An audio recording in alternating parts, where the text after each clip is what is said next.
Shabbat Shalom, everyone. This is Grandpa Jim.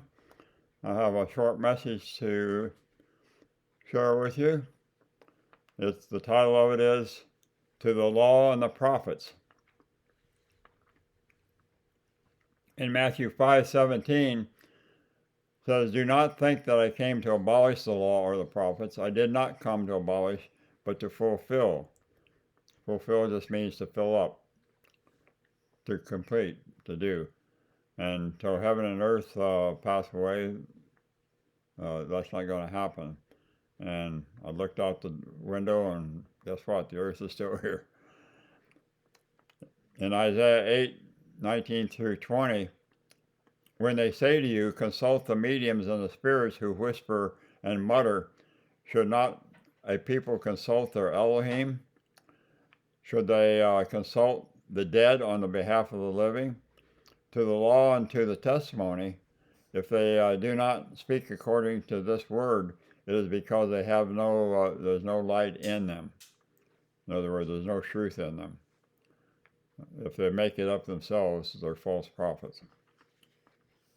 In Luke 13:24 through 28, strive to enter through the narrow door, for many, I tell you, will seek to enter and will not be able. Once the head of the house gets up and shuts the door, and you begin to stand outside and knock on the door, saying, Master, open to us, then he will answer and say to you, I do not know where you are from. Then you will begin to say, we ate and drank in your presence and taught in your streets. And he will say, I tell you, I do not know where you are from. Depart from me, you who are lawlessness, have lawlessness, evildoers, it says. In that place there will be weeping and gnashing of teeth when you see Abraham, Isaac, and Jacob, and all the prophets in the kingdom of Elohim, but you yourself being thrown out. In Romans 2:11 through 13, for there is no partiality with Elohim, for all who have sinned without the law will also perish without the law, and all who have sinned under the law will be judged by the law. For it is not the hearers of the law who are just before Elohim, but the doers of the law will be just. The doers of the law. In Matthew 19 through 16 and 22, a rich young ruler came to Joshua and said to him, Teacher, what good things shall I do that I may obtain eternal life? And he said to him, Why are you asking me about what is good? There is only one who is good, but if you wish to enter into life, keep the commandments. Then he said to him, Which ones? And Joshua said, You shall not commit murder, you shall not commit adultery, you shall not steal, you shall not bear false witness, honor your father and your mother, and you shall love your neighbor as yourself. The young man said to him, All these things I have kept, what am I still lacking? Joshua said to him, If you wish to be complete, go and sell all your possessions and give to the poor, and you will have treasure in heaven, and come and follow me. But when the young man heard this statement, he went away grieving, for he was one who owned much property. It's not the wealth or the property that's the problem. It's putting him before the Creator. It's what you do with it. If you have the love of money, that's a problem. The use of money is all right. Joshua used it. In John 17, Joshua spoke these things and lifted up his eyes to heaven and said, Father, this is John 17, verse 17. Your son, Father, the hour has come to glorify your Son, that the Son may glorify you, even as you gave him authority over all flesh, that all whom you have given him may be given eternal life.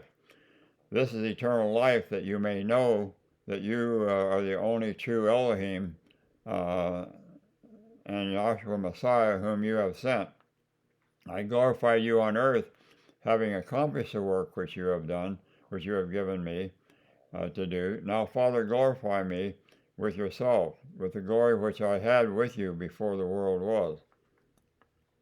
Yahshua was the one that became Yahshua through a miraculous virgin birth, was the one that was with him before the world began, and he was no one has ever seen the Father or heard his voice at any time. And Yahshua was the one that became Yahshua, was the one that talked to Moses and gave the 10 Commandments, which we're going to read in a minute. Glorify me together with yourself for the glory which I had with you before the world was. Verse 6, I have manifested your name to the men whom you gave me out of the world. They were yours, and you gave them to me, and they have kept your word. Now they have come to know that everything you have given me is from you. For the words which you gave me, I gave them, I given them to you, that they received them and truly understood that I came from you, and that they believe that you sent me. I ask not on their behalf. I do not ask on the behalf. I ask on their behalf, but I do not ask on the behalf of the world, but of those whom you gave me, for they are yours, and all things that are mine are yours, and yours are mine, and I have been glorified in them. I am no longer in the world, and yet they themselves are in the world.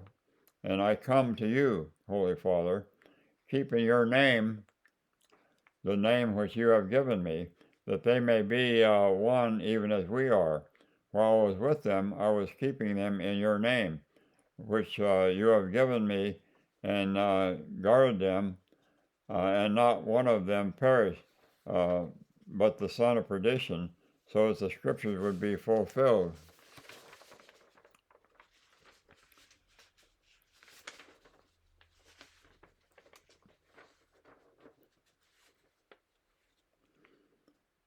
Verse 22, the glory which you have given me, I have given to them, that they may be one as we are one, I and them and you and me, that they may be perfect in unity, so that the world may know that you sent me and love them, even as I have loved them.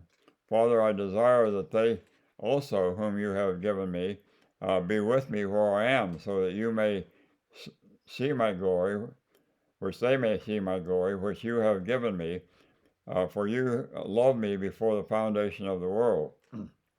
O righteous Father, although the world has not known you, yet I have known you, and these have known you, that you sent me, and I have made your name known to them, and will make it known, so that the love which you love me may be in them, and I in them.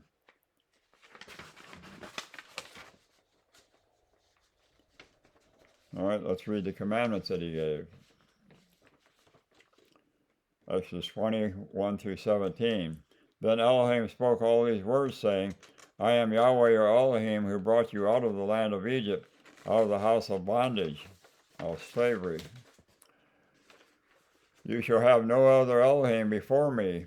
You shall not make for yourself any idol or any likeness of what is in heaven above, or in earth beneath, or in the water under the earth. You shall not worship them or serve them. For I, Yahweh Elohim, am a jealous Elohim, visiting the iniquity, the lawlessness, in other words, of fathers on the children, on the third and the fourth generations of those who hate me, but showing loving kindness to thousands, to those who love me and keep my commandments. And that's how you love him, is by keeping his commandments. You shall not take the name of Yahweh your Elohim in vain, for Yahweh will not leave him unpunished who takes his name in vain. Verse 8, remember the Sabbath day to keep it holy. 6 days Yahweh labored and to do all your work, but the seventh day is the Sabbath of Yahweh your Elohim. In it you shall do not do any work, you, your son or your daughter, or your male servant, or your cattle, or your sojourner, uh, who stays, a visitor in other words, who stays with you. For in 6 days Yahweh made heaven and earth, the sea, and all that is in them, and rested on the seventh day. Therefore Yahweh blessed the seventh day and made it holy. Honor your father and your mother, that your days may be prolonged on the land which Yahweh your Elohim gives you. You shall not murder, you shall not commit adultery, you shall not steal, you shall not bear false witness, you shall against your neighbor, you shall not covet your neighbor's house, you shall not covet your neighbor's wife, or his male servant, or his female servant, or his ox, or his donkey, or anything that belongs to your servant, or his Cadillac, or his Mercedes. Joshua even made that more binding. He says, whoever looks at a woman to lust after has committed adultery with her in his heart already. So, folks, this is the end of what I have to say to you. So I hope you will take it serious and will check out what I'm saying, that I'm teaching you through the scriptures. I've been studying for 68 years and the scriptures. And if you love him, keep his commandments. This is Grandpa Jim signing off. Shabbat Shalom.